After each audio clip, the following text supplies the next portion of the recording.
오늘 말씀을 가지고 불편한 만남, 넘치는 순종이라는 제목으로 함께 은혜 나누도록 하겠습니다. 우리는 인생을 살아가면서 수많은 사람들과의 만남을 갖습니다. 단순히 이름만 서로 주고받고 또 이름만을 아는 만남이 있는가 하면 평생토록 서로를 깊이 알아가는 그러한 만남도 있습니다. 그런데 모든 사람과의 만남이 내가 생각한 대로 이루어지는 것은 아닙니다. 내가 전혀 기대하거나 예상하지 못한 순간에 만나는 사람이 있다는 것입니다. 원수는 외나무 다리에서 만난다라는 속담이 있는 것처럼 만나고 싶지 않았는데, 피하고 싶었는데, 돌아서 가고 싶었는데 만나야만 하는 상황이 우리에게 찾아옵니다. 하지만 그와 반대로 나에게 있어서 아주 적절한 순간에 기다리던 그 만남, 그 사람을 정말로 만나고 싶어서 기다리고 또 고대하고 그렇게 안절부절하고 있는데 그 만남을 통해서 우리는 위로와 평안을 얻기도 합니다. 이처럼 만남이라는 것은 우리의 삶에서 다양한 모습으로 우리에게 찾아옵니다. 그런 의미에서 오늘 본문은 부활하신 예수님께서 아나니아를 찾아오셔서 만나주신 말씀입니다. 제가 오늘 말씀의 제목을 불편한 만남이다 라고 정한 이유는 사실 아나니아 입장에서 보면 오늘의 그 만남이 그렇게 달가운 만남은 아니었기 때문입니다. 우리의 인생에서 한 사람과의 만남도 소중하고 우리에게 큰 의미를 주는데 만약 그 만남이 주님과의 만남이라면 얼마나 큰 의미가 있겠습니까? 심지어 부활하신 예수님께서 찾아오셔서 오늘 나를 만나주신다면, 오늘 이 자리에 있는 저와 여러분을 만나주신다면 그보다 은혜롭고 소중한 시간은 없을 것입니다. 바라기는 오늘 수요 예배의 시간을 통해서 또 우리 교회 앞으로 이 드려지는 모든 예배의 시간들을 통해서 말씀과 기도의 자리를 통해서 주님을 만나시는 우리 모두가 되기를 소망합니다. 오늘 만남은 아나니아 입장에서 한번 보고 또 이 주님의 입장에서 한번 더 생각해 보기를 원합니다. 먼저 아나니아의 입장에서 한번 생각해 보겠습니다. 아나니아는 주님을 만나기를 원했을까요? 어쩌면 간절히 기도했을지도 모르겠습니다. 왜냐하면 지금 이 다메섹이라는 동네에 살고 있던 아나니아의 환경이 핍박과 어려움 속에 있었기 때문입니다. 그런데 오늘 본문을 우리가 자세히 보면 아나니아의 입장에서 볼 때 주님과의 이 만남은 가장 원하던 순간에 이루어진 것은 아니었습니다. 왜냐하면 그는 다메섹에 살던 제자였는데 당시 그 다메섹은 사울이 예수 믿는 사람들을 잡아서 데려가려는, 그들이 지금 그곳에 살고 있었던 그러한 위험스러운 도시였기 때문입니다. 우리가 잘 알고 있듯이 초대교회 성도들은 생명의 위협을 느끼면서 신앙을 지켰습니다. 사도들도 많이 순교를 당했고 또 우리가 알게 모르게 예수님을 믿는 사람들이 핍박을 당하던 시대가 이 초대교회의 모습입니다. 심지어 오늘 본문이 있기 전 사도행전 7장에서는 누가 순교를 당하셨습니까? 우리 초대교회 7 집사님으로 불리시는 스데반 집사님께서 이 순교를 당하시는 일까지 있었습니다. 이 일로 인해서 사울은 기세가 등등해졌습니다. 예수님을 믿고 따르던 사람을 잡아서 또 재판하고 또 돌로 쳐서 죽이는 이 모든 일들을 행하는 사람들은 기세가 등등해져서 다메섹을 향해서 가고 있는 상황이었습니다. 사도행전 9장 1절과 2절은 우리에게 이렇게 말씀해 주고 있습니다. 사울이 주의 제자들에 대하여 여전히 위협과 살기가 등등하여 대제사장에게 가서 다메섹 여러 회당에 가져갈 공문을 청하니.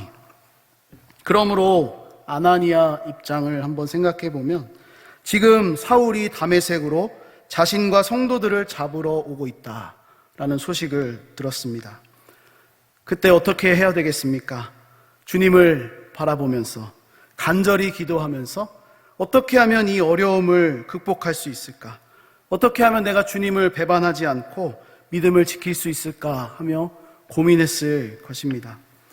그런데 놀랍게도 기도의 응답이 오기는 왔는데 아나니아에게 바로 온 것은 아니었습니다. 주님께서는 먼저 사울을 찾아가셨습니다. 그리고 난 뒤에 아나니아를 찾아오시는 장면이 오늘 본문입니다. 그러므로 아나니아의 입장에서 생각해 보면 주님이 찾아오신 타이밍이 조금 늦었습니다. 한 가지 더 생각해 볼 것은 주님이 아나니아를 찾아오신 목적입니다. 우리가 본문은 자주 대해서 잘 알고 있으시겠지만 주님께서 아나니아를 부르신 이유, 만나신 이유는 무엇입니까? 바로 아나니아를 위로하고 또 힘을 주고 소망을 주시기 위해서 찾아온 것이 아니라 온전히 사울을 위해서, 앞으로 하나님께서 이방의 그릇으로 택하여 사용하실 바울을 위해서 찾아오신 것입니다. 주 안에 사랑하는 여러분, 우리는 신앙생활을 하면서 종종 내 생각과 간절한 기도보다 하나님의 뜻과 기도의 응답이 왜 이렇게 한 템포씩 늦을까? 하나님의 시간과 나의 기대가 왜 이렇게 다를까라는 것을 자주 경험합니다. 뿐만 아니라 내 마음에 쏙 드는 응답, 이렇게 해주셨으면 좋겠다라고 바라고 생각하고 기도했는데 그 은혜를 주시기보다 조금 부족하거나 조금 아쉬운 정도의 일들을 허락하실 때가 있다는 것입니다. 마치 오늘 본문의 아나니아처럼 주님과의 만남이 이루어지기는 했지만 조금 늦은 타이밍에 나보다 앞서 사울을 만나시고 아나니아에게 찾아오시는, 또 다른 사람을 위한 목적으로 찾아오실 때가 있다는 것입니다. 그런데 우리가 이 지점에서 중요하게 생각해야 되는 것이 있습니다. 그것은 만남의 주도권이 아나니아에게 있지 않고 주님께 있다는 사실입니다. 다시 말하면 아나니아 입장에서는 늦었습니다. 기도한 것은 아나니아고 다메섹에서 두려움 속에 떨고 있던 성도들이었는데 사울을 먼저 만나시고 아나니아에게 오신 그 타이밍이 늦은 타이밍으로 생각할 수도 있고, 또 아나니아를 만나셔서 하시는 말씀이 너가 두렵구나, 너가 이 위험한 순간에 있구나, 담대해라 라고 말하시는 것이 아니라 너는 지금 가서 사울을 만나라, 가서 기도해 주어라, 가서 그를 회복시켜 주어라 라고 말씀하시는 그 주님의 말씀을 들었기 때문입니다. 그런데 만남의 주도권을 가지고 계신 주님의 입장에서 바라본다면 가장 적절한 순간에, 가장 주님께서 일하시기 가장 아름다운 그 순간에 아나니아를 만나주신 것이고, 바로 사울을 바울로 세우실 계획과 그 섭리 안에서 그를 사용하신 것입니다. 보통 우리가 원하는 만남은, 우리가 원하는 주님과의 만남은 나의 문제를 해결받기 위한 만남입니다. 그래서 우리는 주님과의 만남을 바라고 원하지만, 주님 오늘 나를 만나주셔서 나의 이 문제와 어려움을 극복할 수 있도록 도와주십시오 라는 것이 우리의 어떤 보통 원하는 바람이지만, 사실은 주님을 만나는 것보다 우리가 주님께서 가져오실 그 응답에 더 관심을 갖고 있다라는 것입니다. 저에게도 그러한 마음이 있습니다. 주님께서 찾아오셔서 저의 문제를 좀 해결해 주시고 이 마음의 답답한 소원들을 이루어 주시기를 바라는 마음이 있습니다. 이러한 마음이 잘못된 것은 아닙니다. 우리 지극히 정상적인 이 신앙의 길을 걸어가고 있다는 말씀입니다. 하지만 주님께서 원하시는 것은 무엇이겠습니까? 우리의 마음대로 조종당하시는 것이 주님의 뜻하신 바가 아니라 주님의 계획, 하나님이 세우신 섭리와 계획 안에 우리가 동참하기를 원하신다라는 것입니다. 오늘 아나니아가 바랬던 것, 물론 본문에서는 정확하게 드러나 있지는 않지만 그 상황과 배경을 우리가 생각해 보면 아마도 어려움과 핍박에서 벗어나기를 간절히 바라고 원했을 것입니다. 그래서 기도했을 것입니다. 그러나 우리 주님께서 아나니아에게 찾아오셔서 하시는 것은 하나님의 계획, 복음 전도자 바울을 세우실 그 계획을 아나니아를 통해서 함께 해 나가시기를 원한다라는 것입니다. 그러므로 오늘 말씀을 통해서 우리가 첫 번째로 받을 수 있는 그 교훈은 주님의 계획에 나를 맞추는 것이 우선되어야 한다는 것입니다. 무엇보다 주님께서 항상 선하신 계획과 뜻을 가지고 계신 분이라고 우리가 믿는다면, 하나님은 항상 선하시고 또 항상 완전하신 계획과 뜻을 이루어 가시는 분이시다라는 것을 우리가 믿는다면, 때로는 그것이 나에게 조금 불편함을 주고 나의 생각과 뜻에 맞지 않는다고 할지라도 주님이 원하시는 일이기 때문에 내가 희생하고 헌신하고 순종할 수 있어야 한다는 말씀입니다. 이러한 아나니아의 순종을 통해서 사도 바울이 이후에 이러한 고백을 합니다. 로마서 14장 8절 말씀을 제가 봉독해 드리겠습니다. 우리가 살아도 주를 위하여 살고 죽어도 주를 위하여 죽나니 그러므로 사나 죽으나 우리가 주의 것이로다. 아멘. 바울이 바울 될 수 있었던 이유, 그 사울이 바울로 변하는 과정에 아주 작은 순종의 모습을 보였던 이 아나니아, 그 아나니아를 통해서 세워진 바울이 세월이 많이 흘렀을 때 그가 이 로마서를 기록하면서 이렇게 고백한다는 것입니다.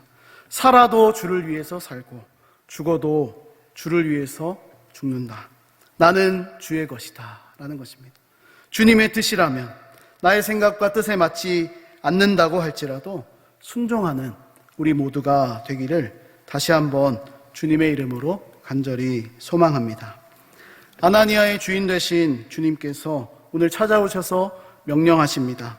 그것은 그동안 자신과 성도들을 핍박하던 원수 사울을 만나라는 말씀입니다. 사실 이미 우리 예수님께서는 아나니아보다 앞서 사울을 만나 주셨습니다.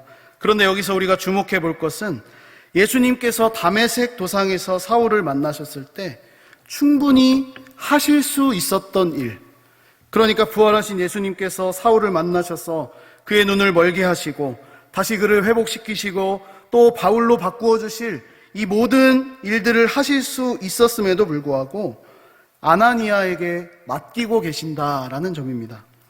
이는 아나니아에게 예수님이 하시던 일을 이어서 하게끔 하시는, 그 일에 동참하도록 하시는 예수님의 뜻과 계획입니다.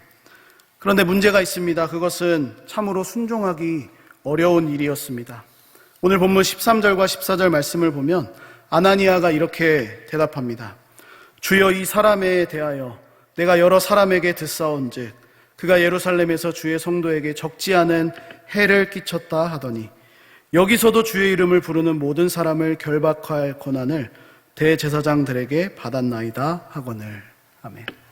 그의 말에서도 볼 수 있습니다. 당시 사울의 위치, 그 위치는 성도들을 핍박하는 가해자의 위치였습니다. 심지어 조금 전만 하더라도 다메섹에 있는 아나니아와 성도들을 잡으려고 그 위협과 살기가 등등한 상태로 오던 중이었습니다. 그런데 주님께서는 아나니아를 만나시고 바로 직가라 하는 거리로 가서 유다의 집이 있는데 그곳에서 사울을 찾아 안수하여 보게 하라는 명령을 주셨습니다. 이것은 아나니아에게 있어서 달갑지 않은 일입니다. 뿐만 아니라 만약 자신이 정말로 사울을 만났는데 그 주위에 있는 다른 사람들, 사울이 아니라 다른 사람들에 의해서 붙잡힘을 당해서 죽을 수도 있는, 자신의 생명이 위협을 당할 수도 있는 그러한 상황이었다는 것입니다. 그러므로 원수를 만나 순종하라는, 그를 세우고 회복시키라는 주님의 그 말씀은 쉽게 순종하기가 어려웠던 것입니다. 그래서 오늘 아나니아 편에 볼 때는 주님과의 이 만남이 참으로 불편한 만남이라고 할 수 있습니다. 왜냐하면 자신이 원하는 그 타이밍에 이루어진 만남도 아니었고 아나니아 자신을 위한 목적으로 찾아오신 주님의 뜻이 아니었기 때문입니다.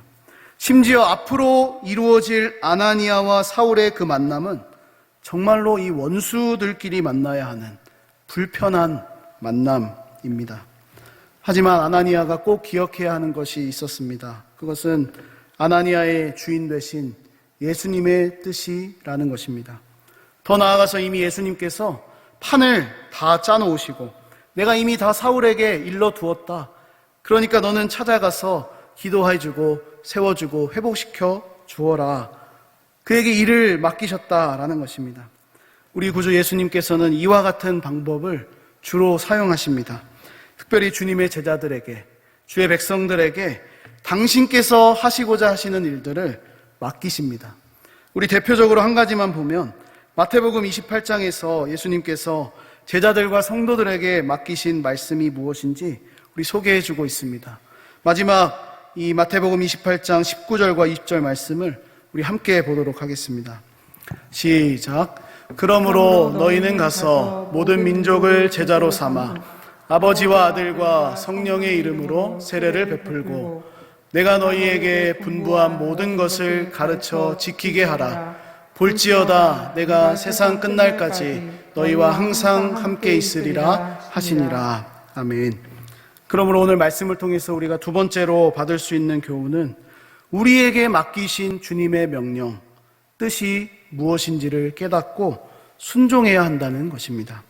오늘 아나니아에게 맡기신 일은 사울을 만나는 것이었습니다. 어쩌면 아나니아에게 있어서 죽기보다 싫은 일이 사울을 만나는 것이었을지 모르겠습니다.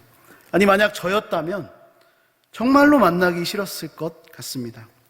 그리고 정말로 그 싫은 그 만남을 아나니아는 순종합니다. 오늘날 우리에게도 동일한 말씀으로 주님께서 주님의 일들을 맡기실 때가 있습니다. 그것은 내가 생각하기에 불편한 일이 될 수 있습니다. 내가 잘하지 못하는 부분이 될 수도 있습니다. 그러나 우리 구주 예수님께서는 자신이 하시던 일에, 자신이 이 땅에 계실 때 또 하늘 보좌에서도 하시는 그 일을 바로 우리가 우리의 손과 발을 통해서 함께 동참하기를 원하고 바라신다라는 것입니다. 주 안에 사랑하는 여러분, 주님께서 우리에게 부탁하신 일, 맡기신 일에 순종의 모습으로 나아가는 우리 모두가 되기를 소망합니다. 우리 세 번째로 나누고 싶은 것은 이 아나니아가 주님의 명령에 넘치는 순종의 모습을 보였다라는 점입니다. 순종이면 순종이지 왜 넘치는 순종일까? 그러한 말을 붙였느냐면 우리 17절에 기록된 아나니아의 행동과 말 때문입니다. 17절 말씀을 제가 보겠습니다. 아나니아가 떠나 그 집에 들어가서 그에게 안수하여 이르되 형제 사울아 주 곧 내가 오는 길에서 나타나셨던 예수께서 나를 보내어 너로 다시 보게 하시고 성령으로 충만하게 하신다 하니. 아멘. 주목할 점은 아나니아의 입에서 이 사울을 부르는데 형제 사울아 라고 부른다는 것입니다. 이전까지는 어떤 관계였습니까? 성도를 핍박하던 원수였습니다. 찾아가서 아니 왜 그렇게 행동했느냐? 아니 왜 그렇게 예수 믿는 사람들을 그렇게 했느냐? 아니 왜 스데반 집사님이 죽는 그 현장에서 너는 왜 그 일을 동참했느냐라고 따져 물을 수도 있었던 아나니아였습니다. 그런데 아나니아는 순종하는 마음으로 나아가서 사울을 부르는데 형제라고 부릅니다. 원수였지만 주님의 말씀과 뜻을 순종하고자 사울을 만난 아나니아는 그를 형제로 여겨주고 있습니다. 우리 본래 형제 자매라는 그 말은 예수님을 믿는 믿음 안에서 우리가 영적인 가족이 되었을 때 우리 성도들끼리 서로 사랑하는 마음으로 형제님, 자매님, 우리 형제 자매가 되었다라는 그 의미가 있는 것 아닙니까? 그런 의미를 가지고 있는 단어, 형제라는 이 단어를 이제 아나니아와 사울이 서로 사용하고 있다는 것입니다. 그러므로 아나니아의 입장에서 사울은 더 이상 원수가 아닙니다. 더 이상 자신들을 공격하는 가해자나 핍박자가 아니라 그리스도 예수 안에서 한 가족이 되었다라는 것을 선언하고 고백하고 있습니다. 결국 정리하자면 아나니아의 그 순종은 넘치는 순종이라고 부를만 합니다. 주님이 가서 형제라고 부르라고 말씀하시지도 않으셨습니다. 그냥 단순히 찾아가서 안수해서 보게 하라 그런 말씀만 하셨는데 이 아나니아의 마음에는 어찌된 영문인지 성령께서 감동을 주셨던 것 같습니다. 찾아가서 형제 사울아 그렇게 부른다는 점입니다.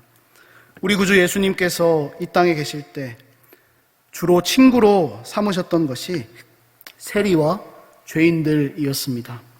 그래서 사람들이 주님을 바라보면서 아니 저자는 어떤 사람이길래 세리와 죄인들을 친구로 대하느냐, 우리는 그들과 상종하지도 않는데 도대체 예수라는 사람은 어떤 자이기에 세리와 죄인들을 가까이 하느냐라고 물으셨습니다.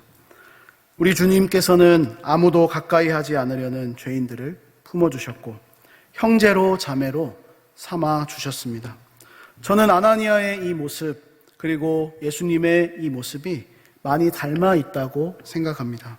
닮아 있다는 것은 비슷하다라는 말로 끝날 수도 있겠지만 주님이 하시던 그 일, 먼저 주님께서 세리와 죄인들을 형제로 자매로 삼으시면서 친구로 여겨주셨던 것을 아나니아가 그대로 행동하고 있다는 점입니다. 그대로 순종하고 있는 아나니아의 모습을 보게 됩니다. 오늘날 우리도 마찬가지입니다. 주님이 하셨던 일, 아나니아가 사울을 만나서 베푼 그 사랑과 그 섬김, 그것을 우리가 기억하고 기록된 말씀을 통해 보는 이유는 우리에게도 여전히 사랑해야 할 사람들이 있기 때문입니다. 좀 과격하게 표현하자면 원수 같은 사람들이 우리 주변에 있기 때문입니다. 다시 말하면 우리가 품어야 할 사람들, 사랑해야 할 사람들, 형제와 자매로 인정해야 하는 사람들이 있다는 것입니다. 그러므로 우리는 주님이 하시던 일, 그 일을 그대로 받아서 순종하는 제자고 백성이라는 그 사실을 잊지 않아야 할 것입니다. 이제 말씀을 정리하면서 제가 결론을 이렇게 좀 내리고자 합니다. 누가복음 17장 말씀을 보면 예수님께서 용서와 믿음에 대한 말씀을 하십니다. 그런데 그때 주인과 종에 대한 말씀을 주시면서 누가복음 17장 9절과 10절에 이렇게 말씀해 주셨습니다. 명한 대로 하였다고 종에게 감사하겠느냐? 이와 같이 너희도 명령받은 것을 다 행한 후에 이르기를 우리는 무익한 종이라 우리가 하여야 할 일을 한 것뿐이라 할지니라. 아멘.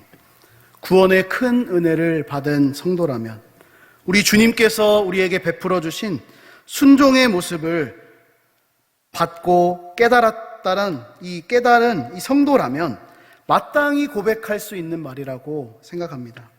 예수님께서 나의 주인 되심을 인정하는 주의 백성이라면 때로는 주님의 말씀이 우리의 희생과 헌신을 요구하는 것이라고 할지라도 넘치는 순종의 모습으로 나아갈 수 있다는 것입니다. 바라기는 주님께서 우리에게 가르쳐 주신 복음, 그 복음으로 넘치는 순종의 모습을 보인 아나니아를 기억하시면서 오늘 우리에게 맡겨진 이 귀한 복음 전도와 삶의 모습들, 이 복음에 합당한 삶의 여러 가지 모습들을 넘치는 순종의 모습으로 드러내며 살아가시는 우리 모두가 되기를 주님의 이름으로 간절히 축복합니다.